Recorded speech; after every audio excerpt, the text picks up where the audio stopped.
manage everything from the perspective of straight. It's like seeing John Wayne. It's called James. I host the news every morning. And the Golden Angel Award ceremony.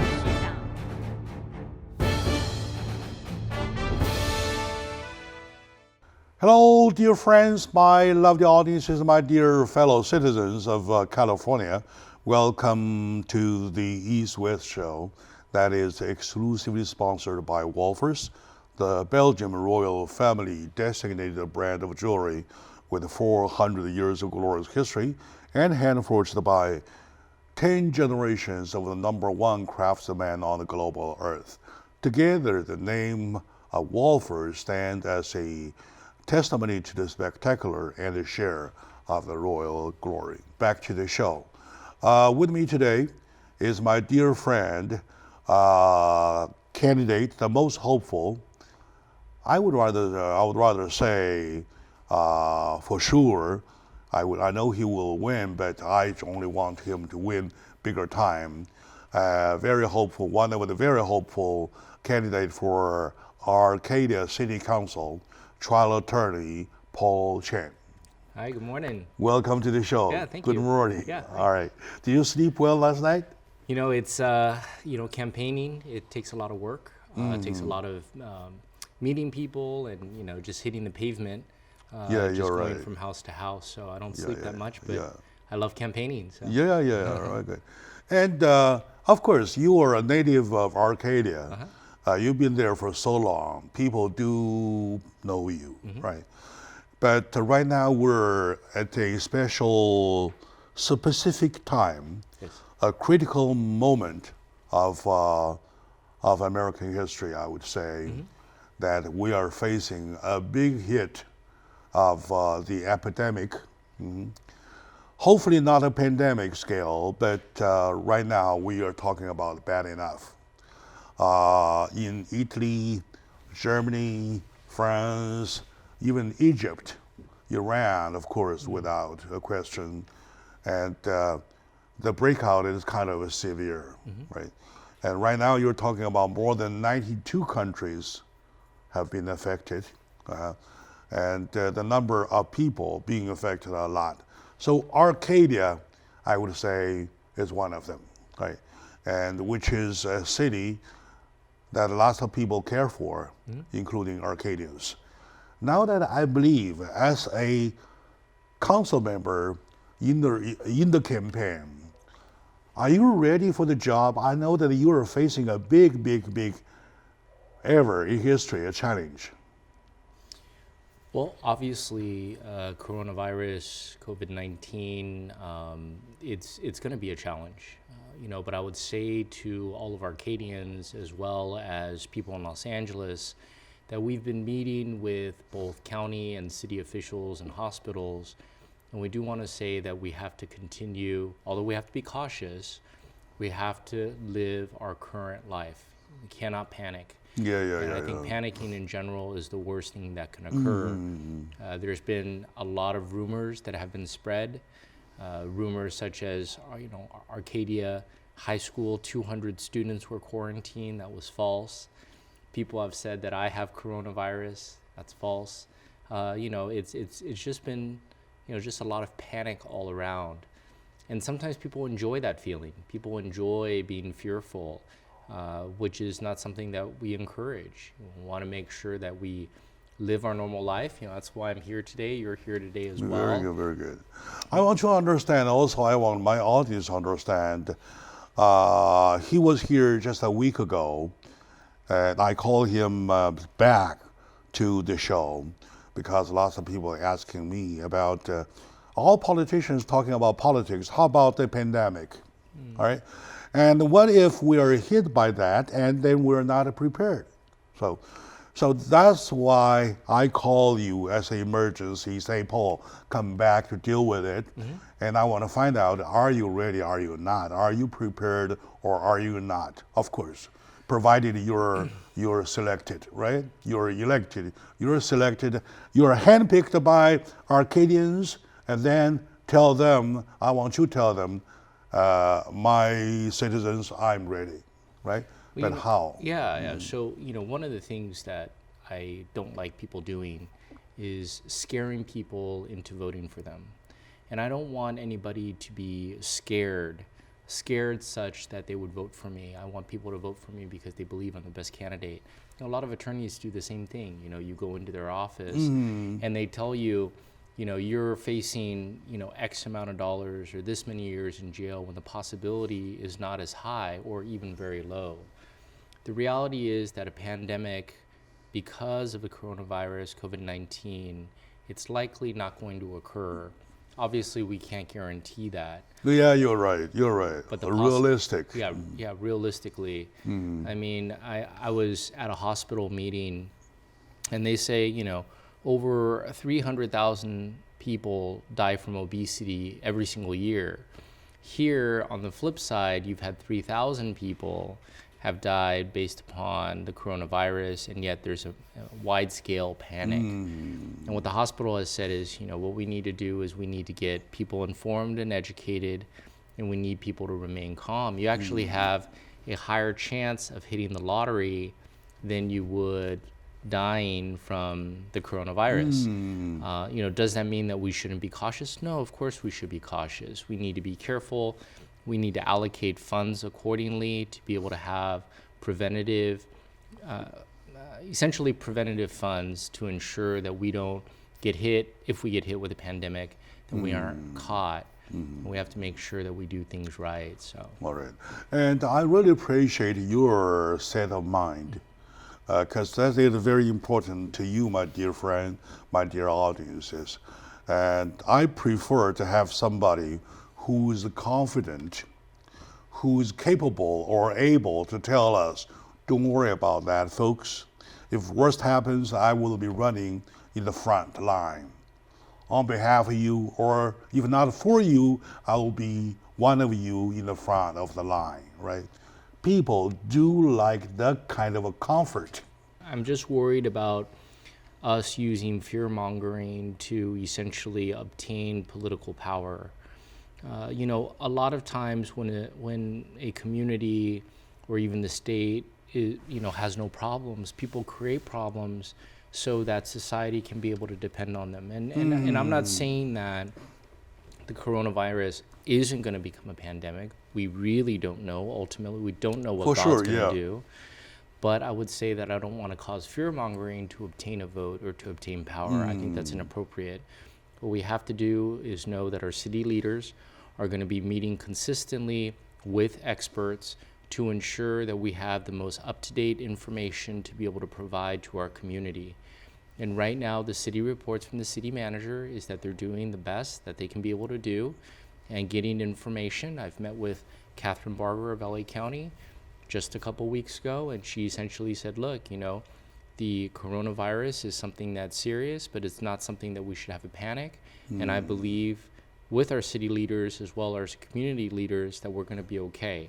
We just have to be sanitary. But being sanitary in general is something that everybody should do. All right. Oh, thank you, Paul. I really appreciate that kind of a mindset, because we know something's gonna happen. We are not sure that we can guarantee, but as a candidate for city council, you are ready to work with your fellow council members. Of course. You're ready to work with the local hospitals. You're ready to work with the local public healthcare system. We have a strong one. Yes. And above all this, you want to leave a message to. For that, I sense the message. I believe that's a very important message, that do not panic. All right? Very good. My dear friend, with Paul Cheng, candidate of City Council for Arcadia, I'm touching base with him with the most grassrooted issue at this very moment. If I want to pick up the most important issue that people talk about, there's nothing goes beyond this danger. Sure. This fear, right? This fear. How are we dealing it? This man, even before he's getting into the office, he's prepared for the office for a wonderful work, joining handedly with his council members, with other council members, join handedly with the local hospitals, join handedly with the local public health care system to do a beautiful job. We'll go one by one with the on-site issues, at-front issues, see how our council member candidate is ready for the job. Stay with us. Le bijou icône de Philippe Wolfers qui date de 1902. Il faut la regarder contre la lumière pour avoir toutes les couleurs de ce bijou qui est extraordinaire. Avec les opales, c'est un thème très à la mode, à la période Art Nouveau. On voit en argenterie, mais aussi en peinture. Et ça a à voir aussi quelque chose un peu symbolique. Une libellule, c'est très belle quand on la voit de loin, mais quand on l'approche, c'est comme un dragon en anglais. On dit un dragonfly. C'est une des grandes figures de l'Art Nouveau. Et cette pièce, mieux que n'importe quelle autre, témoigne de sa virtuosité. L'opulence, le raffinement, les courbes et les couleurs, et puis le thème aussi, qui raconte une époque. Libellule a été réinterprétée, plus légère, mais c'est bien à son aïeul qu'elle fait référence, une pièce désormais accessible à tous, puisqu'elle est passée de la boutique au musée.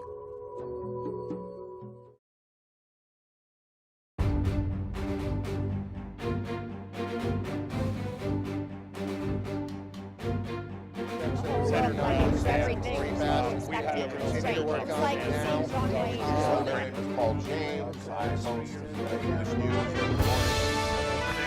And a golden angel award ceremony.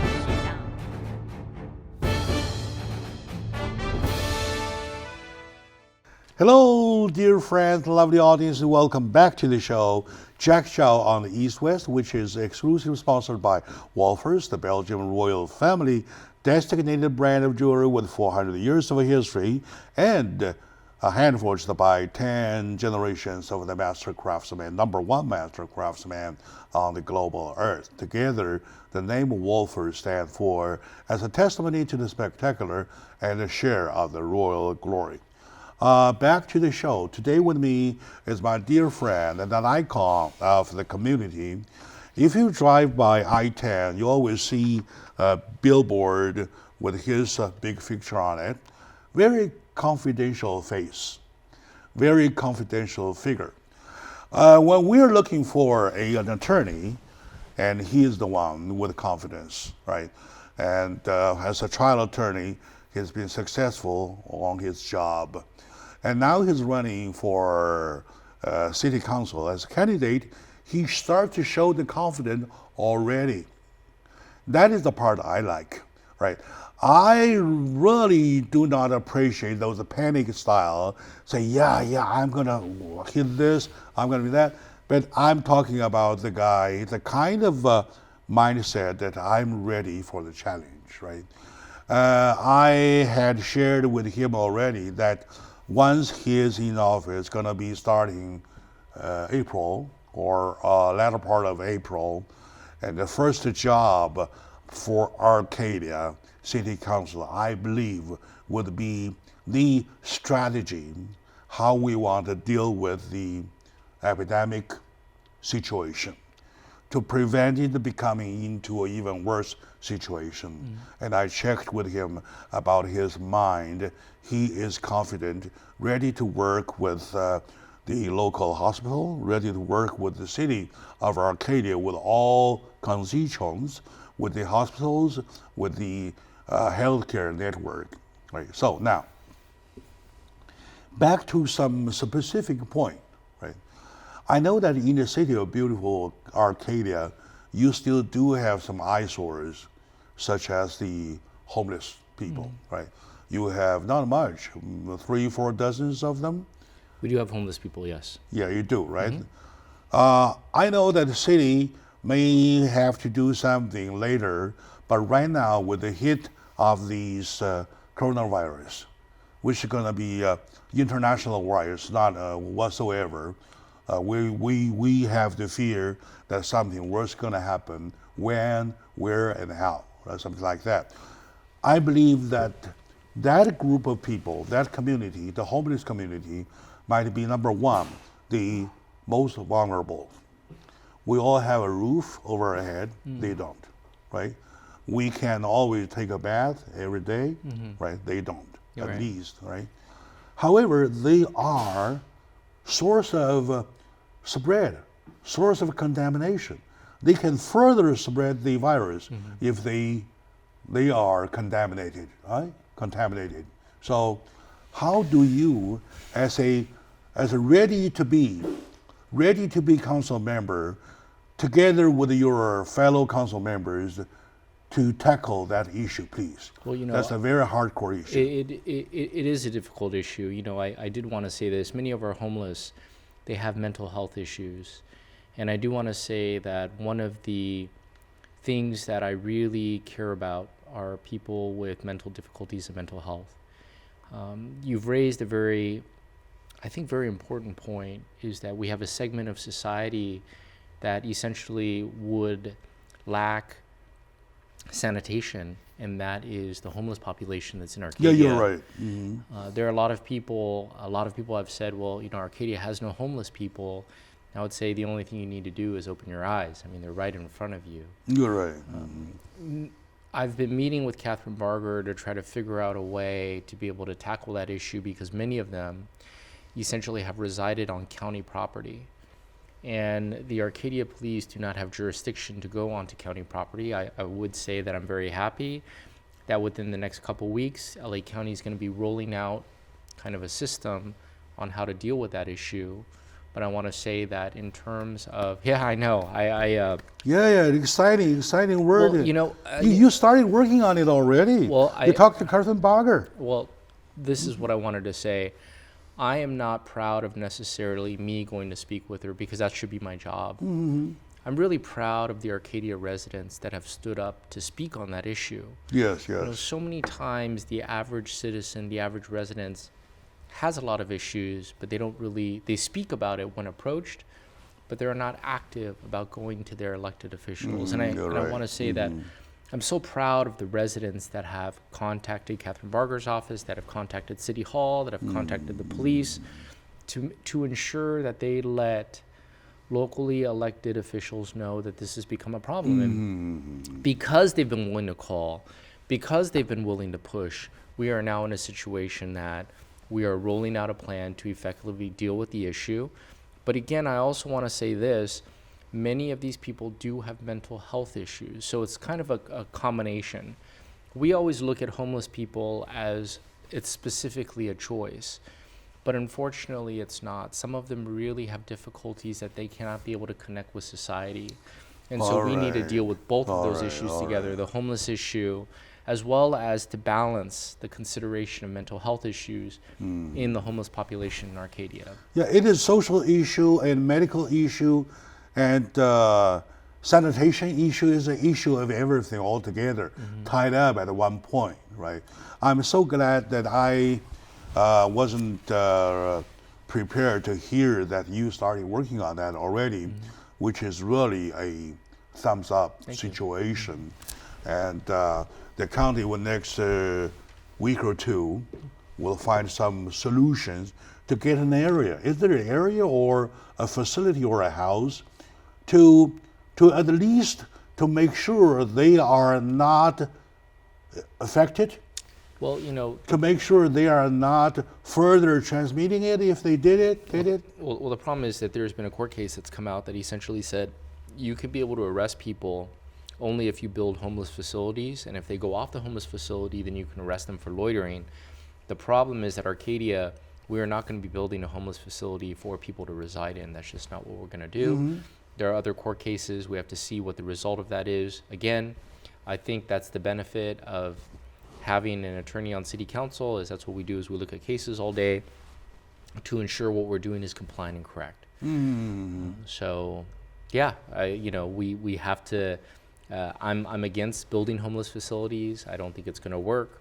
I'm in favor of working with county where most of our homeless people reside, which is the county park, to ensure that the county enforces the law. We also want to make sure that Arcadia Police doesn't do something outside of their jurisdiction.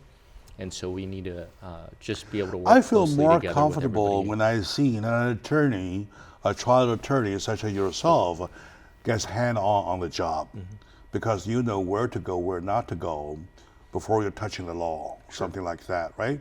Now you have the law to worry about, you have a human rights law to worry about, and you have the health situation to worry about, and most of them, like you said, have the mental conditions, right? So it is a very, very tough job, but you want to tell Arcadians, you're Arcadians, Sure. that in one word or one sentence, that this issue is being considered, being taken care of.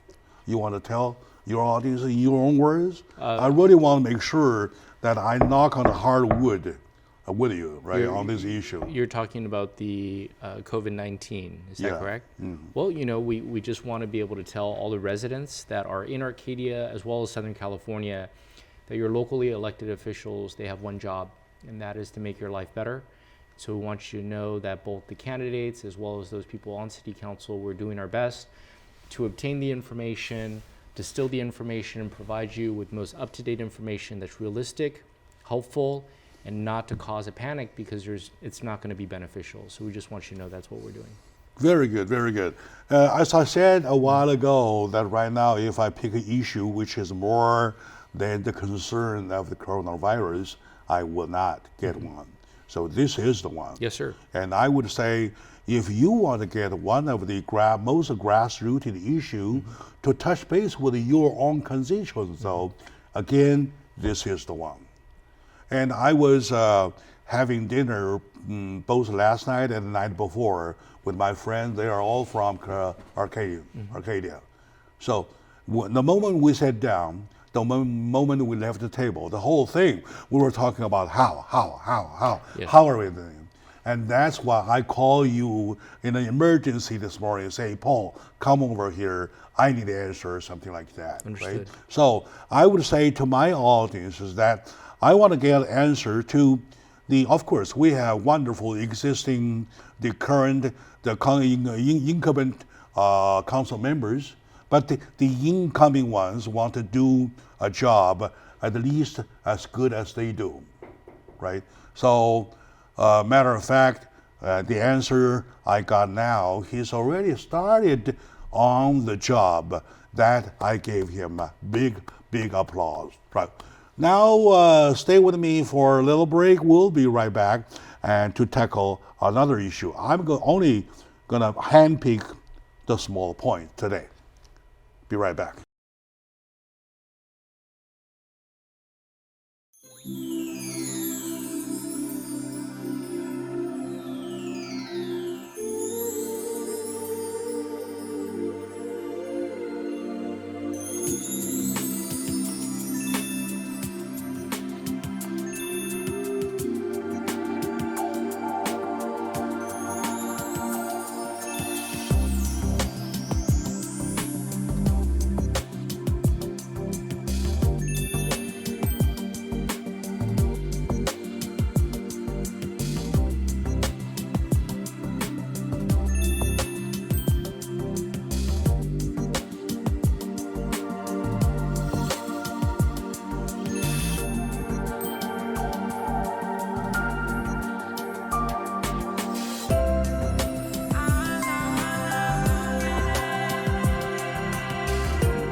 Senator Brown said we have to continue to work on it now. My name is Paul James. I host the English news every morning.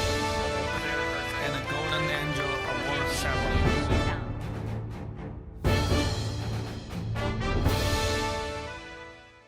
Hello, my dear friends, my lovely audiences. Welcome back to the show, Jack Chow on the East West with the exclusive sponsor of Wolfers. Wolfers, the Belgian royal family designated brand of jewelry that has 400 years of glorious history and hand-forged by 10 generations of the number one master craftsman on the global earth. together, the name of Wolfers stands as the testimony to the spectacular and the share of royal glory. Man, I really wish I had a piece of that. Yeah, no, it's Walford's is a very good brand. Sure, yeah. Wolfer is a very good brand. Oh, I met with the Belgium Consul General in Los Angeles, and we chatted about the Wolfers. Yeah. Oh, he knows a lot of stories about Wolfers. Yeah, it's a very high quality. You know, it's historical with high quality, and it's you know it's. And really I'm very glad that I have them as my exclusive sponsor. Yeah, it's shocking. I don't know anybody else that has that sponsorship. We do. Yeah, we do for a year already. That's amazing. For a year already, yeah. All right, thank you, Wolfers. Good. Now we have the number one sponsor. We have the number one candidate. With the number one candidate for Arcadia City Council, Mr. Paul C. Cheng, I'm having a good time. When I say good time, I mean my questions get answered. My questions, specifically designed for this show, is the most concern of nowadays of this critical moment when or before a bad thing happened, before the coronavirus hit us, in a big way or small way whatsoever, are we ready, right? As a council member in the making, as a council member to be, it is to my surprise that this man, Paul Cheng, has already started thinking that way, has already actually started working on issues. For that, I believe when the city of Arcadia realize, they will give you their applause themselves, right? Okay, now, nextly, I was thinking about another situation. We know the word quarantine is very prevailing these days. We're talking about the mandated quarantine. We're talking about volunteer quarantine. We're talking about cruise ship quarantine, on and on, all kinds of, right? Arcadia is a city with lots of Asians. And with people like that, you cannot cut off connections. It is a human right to let them do continue with their normal life. Now you're burning a candle at both ends, and you have to do that way, right? So now, I mean, in the future, when the worst happens, though, when somebody landed with a confirmed infection, do you think, or how probably, you will handle the quote-unquote local quarantine, if I may call it? Yeah, well, you know, our Arcadians, I believe, and I've seen, have been very responsible to self-quarantine themselves for 14 days when they've come back from an area that could be infected. Not necessarily just from China, but if they've been, if they've associated with anybody that they believe could have COVID-19, that they have self-quarantined. And really, that's going to be the best way to be able to handle the situation. The hospitals right now are truly maxed out. I contacted Arcadia Methodist, and they have been unable to even receive patients outside the area. They're rejecting all patients outside the area because they can't handle the sheer number of people that are going into the hospital, obviously not being COVID-19, but a panic. And so what we need to be able to do is we have to let everybody know that self-quarantine is really the most ideal situation, that if you are worried, that you should contact your primary care doctor. Your primary care doctor is already educated on the coronavirus, and they can be able to do testing if needed, if there is the belief that there is the coronavirus. I'm very, very glad to hear that you are talking to hospitals already. And you're talking to the medical providers already, medical care providers already. That's another plus. For that, I will really have to give you a big hand too, because the best thing to do to deal with everything is to deal with it before it hits you. That is true. Right? Rather than you have to, when it's hit and hit hard already, right? So this is where we tell smart people, not smart people. And this is the division, a line. Now that I look at your background, I consider you as a man of wisdom. As a man of wisdom, once elected as officials, he will do his beautiful job, of course, no, not a question. My concern, my interest here is that this candidate had started already working towards his future job duties. That's a big plus. Yeah, thank you. And please keep up the good work. Thank you, sir. Speaking of quarantine, we're always talking about education.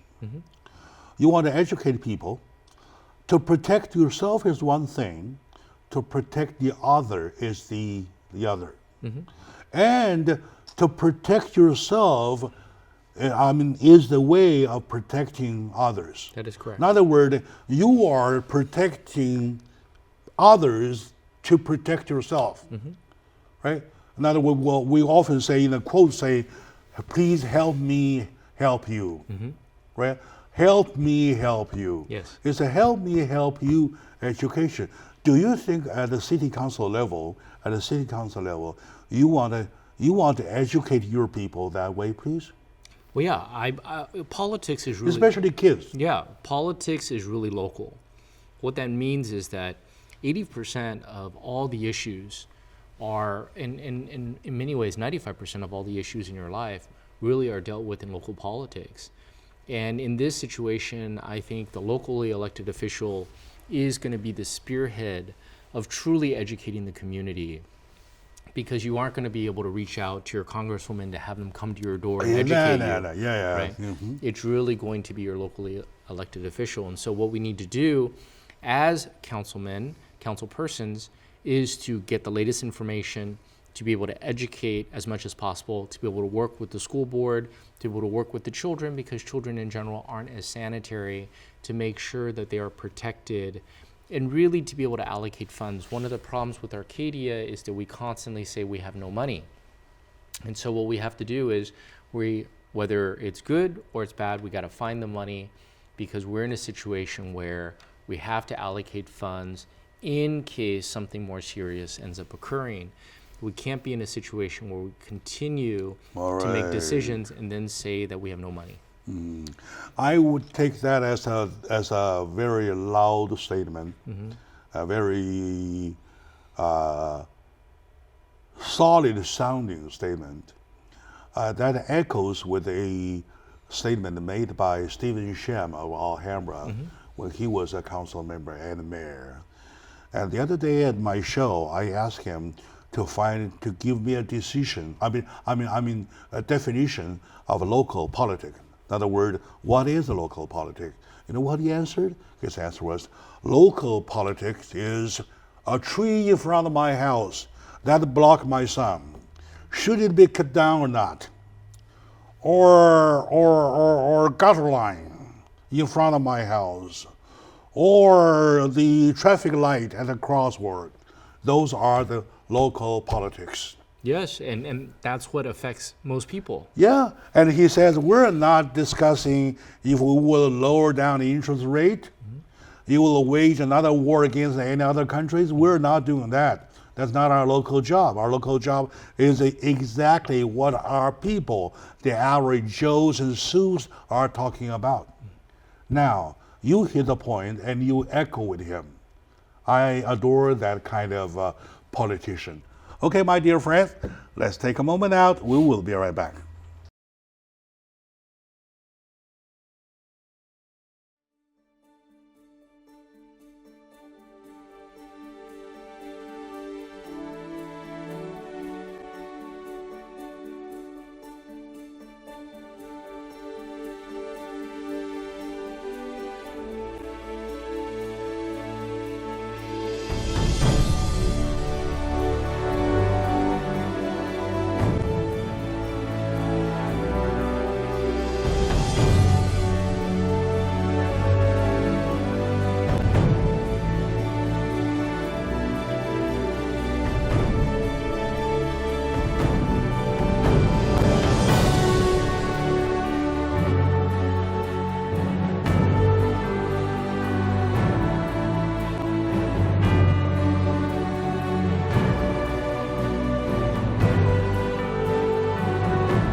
continue to work on it now. My name is Paul James. I host this news every morning.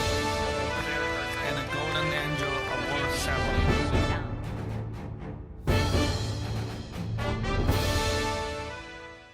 Hello, dear folks, ladies and gentlemen, my brothers and sisters, my dear fellow citizens of California. We're now talking about Arcadia. Of course, we're talking about Arcadia at a critical moment when everybody is panicked. Unnecessarily or necessarily, I don't give a comment on that, but I know it is a very critical moment when the coronavirus is being, well, so much spreading all over the world. In California, we have several cases already, right? California, where's California?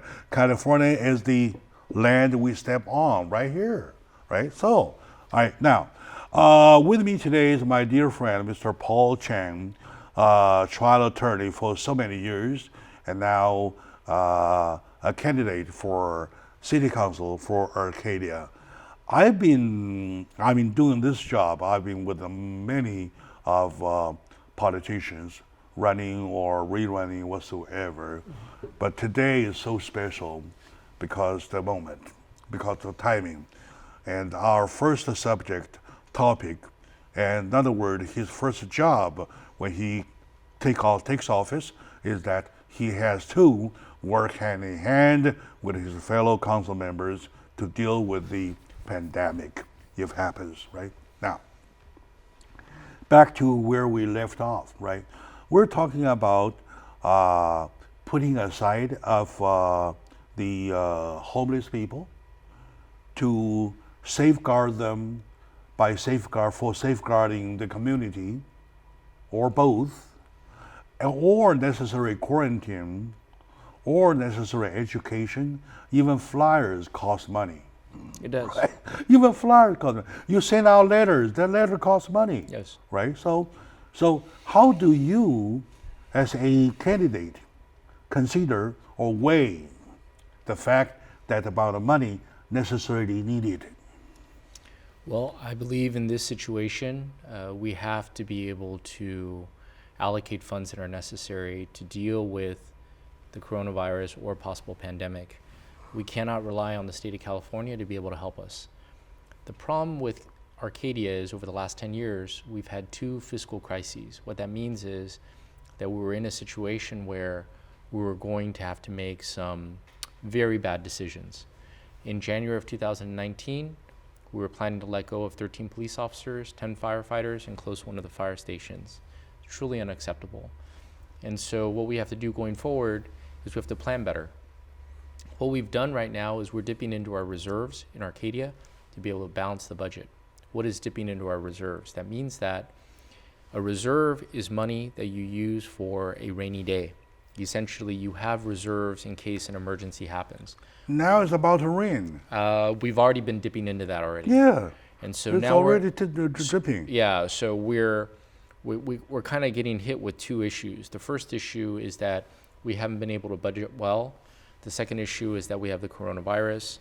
And so, unfortunately, we need to allocate even more funds, because if we don't and something does happen, we're not going to be able to sustain our community and keep it healthy. There are laws out there for the state of emergency. I don't think that we're necessarily there yet, but I believe that we're getting very close. Now, you have to understand, the United States and the rest of the world is not necessarily that it's more sanitary, but there are a lot of safeguards that are already in place. And so I'm hoping that it's not going to get worse as it has in Asia. Other people have said that the US, what they're really doing is just hiding information. They don't want to cause a widespread panic. I would say that the government is not doing that. I can be able to tell you that we've been meeting with government officials. At least the local government doesn't have to do that. Well, we've been meeting with, again, county officials, state officials, to ensure that that's not happening. I can be able to tell you that in meeting with them, they're not lying to me. They're not telling me, you know what, there's widespread panic. It's everywhere. We just don't want to tell anybody. There isn't a conspiracy to hide it from local residents. I do want to say, though, that we have to be very careful because of the fact that if we don't allocate funds correctly, if we're constantly in a fiscal crisis, we are going to be in a situation now and in the future where we don't have funds to be able to handle situations such as Yeah, this. that's why you were talking last time about the penny something to a dollar of a tax increase, right? Right. So there was there was Measure A, Yeah, and yeah. the citizens overwhelmingly. It's about 10 penny something to a dollar, right? Yeah, it was a 0.75%. What happened was that if the city didn't pass it, that county could be able to take that money. So the city essentially has been able to encapsulate that money and be able to keep that money. It really passed around 65-70%. We were very fortunate about that because of the fact that higher tax increases, we do understand. I'm against higher taxes. I believe that government should limit its spending. But at the same time, we want to say that if Measure A didn't pass, the city was going to take that money. So Yeah, you're really talking about your normal life or special moment, right? When you're talking about your reserve is not enough to deal with rainy days, though, and now it's still starting showering already. Right. It's So you raining. really talk about it's time to do it, right? Okay, and that probably we can let it happen once you're in, but the concern is already there, and I'm very happy to see you're a council member. You're a candidate to a council member that has the guts to say your mind, to say your solution even before you're in office, to get started working even before you're in office, especially at this very special moment, right? Now, people, we're talking about people, right? People sometimes when they rely on information. Sometimes when information is healthy, they act in a healthy way, and sometimes vice versa, right? So now, and we see lots of people rushing to Costco, and they almost clean the shelves of Costco, made the Costco Empty. stock, make Costco empty, the stock increase, right? Anyway, and the next day they found out, oh, no, there's another news hit, say, hey, no, Costco has plenty of supply. Number two, you do not need that much, and there's a line for refund. Both ways, either way, I don't see positivity. And then once again, it points to education. How do you? I know you're highly educated, right? How do you educate your own people? Don't get into this stupid act. yeah, it's. I believe that what city council, their job is to create a consistent flow of information to its residents. I think there is a panic with many people because city officials in general, many cities, they want to put out information, but they're worried that putting out too much information will cause a panic. But I believe that if you have steady information to the residents, you keep a steady flow of information coming into city officials so that they can be able to distill that information, I believe will be able to cause a lot more calmness than what's happening now. The situation is that the residents aren't getting enough information. The only thing they're doing is going online. They're looking at the panic of different areas, different cities in different countries, and they're reacting naturally. So what we have to do as a city is we have to consistently contact our residents to let them know what's going on. Look, we're the best city in California. We need to give the best rate service to our residents. Numero uno, number one service. And so to be able to do that, especially during this time of need, not to be silent, is to constantly push out this information. Does the city have a website? They do. Yeah, the website is or the website system produces produces or circulates kind of newsletters stuff. Yeah, I would say that there are parts of our website that have dead links, meaning that you click on it and it doesn't go anywhere. We have to find out why that is. I'm obviously not the webmaster on that website, but I also would say that we need to improve the flow of information. We can always improve the flow of information to our residents as well. The reason I'm asking is because that I always believe that science and the technology goes with time, right? When that said, you're talking about different age brings different information or different concept into the chamber of the council. Right. Right. So I believe you represent the younger part, the new merge of technology to enhance the system with the technology, with that kind of education. All right. The reason I'm asking about newsletters is that I don't see enough. I don't see enough. I agree. All right. I agree. So my point is that once you're in, would you start your push that way? Because I really believe that's a way to realize, to enhance community.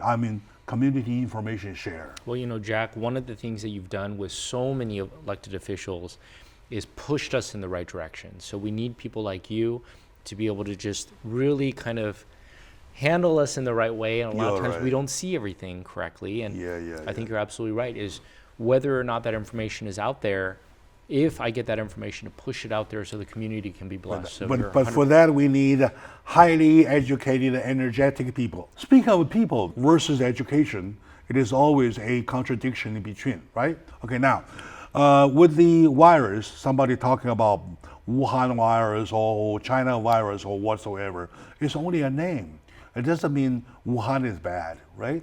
Okay, now, Wuhan people are very sweet. People say, hey, I see on the website somebody even kind of like showing different bad signs to people coming from China. So you want to include that part into your education, please? Yeah, we want to be able to say that racism does not benefit the situation. In fact, causes widespread panic. We want to tell people that yes, the situation originated in Asia, but at the same time, this is not a Chinese virus. That, diseases like this, viruses like this do not discriminate. It's a human race problem. Well, and the reality is that there are many viruses that have originated here in the United States as well, but yet nobody is discriminating against us. So we want to tell everybody to be strong, to be clear, to be focused, because our goal is to have a brighter day tomorrow. All right. That sounding statement, I thank you very much. Thank you. Okay, my dear friends, and that wraps up today's interview. Hope you enjoyed. Thank you for watching. So we'll see you next time.